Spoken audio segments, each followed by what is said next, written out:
సుబ్రహ్మణ్యుడు సరే సరి కొడుకు, కోరి కోరి కన్న కడుపు ఆవిడిదే. ఎందుకంటే సుబ్రహ్మణ్యుడు నేను పార్వతీదేవి స్పర్శతో పుట్టనుగాక పుట్టనన్నాడు ఆయన. ఎందుకని? సనత్కుమారుడు ఆయన, మహాజ్ఞాని.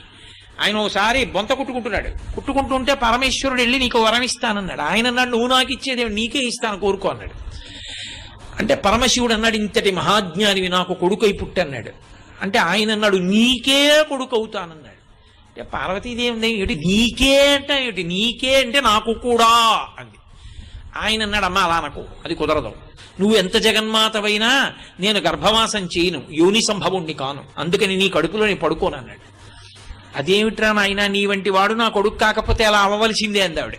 అయితే ఓ రాజీకి వద్దాం, నువ్వు ఒకనకొకప్పుడు శరవణ తటాకంగా రూపాంతరం చెందావు నీటి సరస్సుగా హిమాలయ పర్వతం మీద, అందులో పడి బయటికి వస్తాను, అందుకని నా పేరు శరవణ భవ. ఆయన మంత్రం కూడా అదే.